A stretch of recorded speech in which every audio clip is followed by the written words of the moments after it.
មន្ត្រីកងទ័ពកម្ពុជាបដិសេធចំពោះការចោទប្រកាន់របស់ថៃហើយកងទ័ពកម្ពុជាប្រកាន់ខ្ជាប់យ៉ាងម៉ឺងម៉ាត់នៅបោះឈប់បាញ់នៅថ្ងៃទី26ខែមីនាឆ្នាំ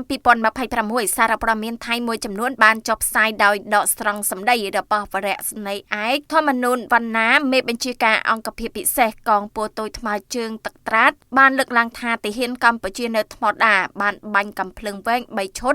ដោយអះអាងថាពួកគេមិនសប្បាយចិត្តដែលថ្នាក់លើរបស់ពួកគេដែលឧត្តមស្នេហ៍ម្នាក់នឹងត្រូវបានផ្ទេរតំណែងជាការបង្កការញុះញង់បង្កភាពតានតឹងហើយមានបញ្ជាការនៃកងកម្លាំងពិសេសកងម៉ារីនថៃនៅខេត្តត្រាតរូបនោះបានប្រមានថាប្រសិនបើវាកាត់ឡើងម្ដងទៀតបាញ់តទៅវិញ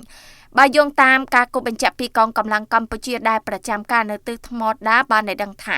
ការលើកឡើងរបស់ភាគីថៃខាងលើមិនមែនជាការពិតនោះទេកងទ័ពកម្ពុជាប្រកាន់ខ្ជាប់យ៉ាងម៉ឺងម៉ាត់នៅបទច្បាញ់និងកិច្ចប្រឹងប្រែងផ្សេងទៀតដែលភាគីកម្ពុជានិងថៃមាននិងកំពុងអនុវត្តតាមបទបញ្ជារបស់រាជរដ្ឋាភិបាលកម្ពុជាក្នុងការរក្សាសន្តិភាពស្ថិរភាពនិងសន្តិសុខតាមបណ្ដោយព្រំដែនកងកម្លាំងជួរមុខក៏បានបញ្ជាក់ថាកងទ័ពកម្ពុជាគាំទ្រយ៉ាងពេញទំហឹងនៅគោលជំហររបស់រាជរដ្ឋាភិបាលក្នុងការដោះស្រាយបញ្ហាព្រំដែនដោយសន្តិវិធីដោយឈរលើមូលដ្ឋានច្បាប់អន្តរជាតិនិងអនុសញ្ញាសន្ធិសញ្ញានិងកិច្ចព្រមព្រៀងដែលប្រទេសទាំងពីរមាន